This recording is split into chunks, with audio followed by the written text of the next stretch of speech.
বৈশাখের দহন আর অন্যদিকে ভোটের উত্তাপ। বসিরহাটের কথা বলছি। বসিরহাটে বিক্ষোভের মুখে বিজেপি প্রার্থী, কখনো গাছের গুড়ি ফেলে বিক্ষোভ, তো কখনো আবার রেখা পাত্রকে লাঠি নিয়ে তাড়া। আর এই নিয়ে আজ দফায় দফায় উত্তেজনা। দেখুন সেই ছবি।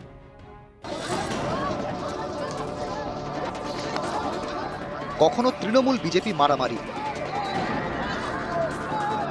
কখনো রাস্তায় গাছের গুড়ি ফেলে বিক্ষোভ, কখনো আবার বিজেপি প্রার্থী রেখা পাত্রকে লাঠি নিয়ে তাড়া। মঙ্গলবার সকাল থেকে গরম উত্তর 24 পরগনার খড়িডাঙ্গা। এদিন বসিরহাট লোকসভা এলাকার এই গ্রামে যান বিজেপি প্রার্থী রেখা পাত্র। যান এক দলীয় কর্মীর বাড়িতে। তৃণমূলের অভিযোগ, গ্রামে উস্কানিমূলক বক্তব্য রাখেন রেখা পাত্র। এছাড়া বিজেপি প্রার্থীর সঙ্গে থাকা একজন গ্রামের মহিলা শ্লীলতাহানি করেন। এই অভিযোগে শুরু হয় বিক্ষোভ। তৃণমূলের বিরোধী নেতা ছিঁড়েছে আমার কাপড়, আমাকে শ্লীলতাহানি করেছে, আমার কাপড় ছিঁড়ে দিয়েছে, বাচ্চারাও ছিঁড়ে দিয়েছে। আমি একজনের কাছে গাছ নিয়ে গাল দিচ্ছি।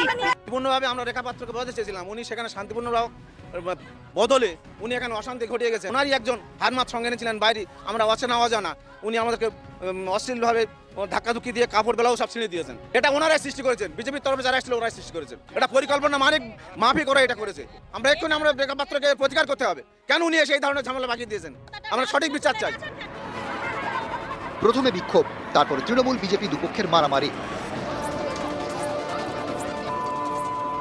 রেখা পাত্রর গাড়ি ঘিরে চলে বিক্ষোভ। বিজেপি প্রার্থী রেখা পাত্রকে লাঠি নিয়ে তাড়া করা হয়।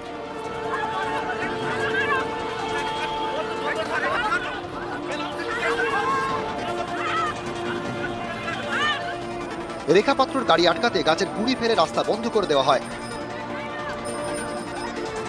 শেষমেশ দলবল নিয়ে এলাকা ছাড়েন রেখা পাত্র। বিক্ষোভ নয়, মানুষ ভেতর ভেতর আমার সাথে আছেন, আমাকে প্রণাম জানিয়েছেন, মানুষ আমাকে আশীর্বাদ করেছেন। আপনারা হয়তো সেটা দেখতে পাননি, ভালো করে গভীরভাবে করতে দেখলে দেখতেই পেতেন। মানুষ আমার সাথে আছে, অবশ্যই মানুষ আমাকে দেখে প্রণাম জানিয়েছে, অবশ্যই জানিয়েছে।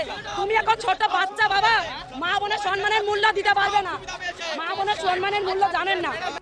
তৃণমূল নয়, এখানে একটা বিশেষ ধরনের পলিটিক্স।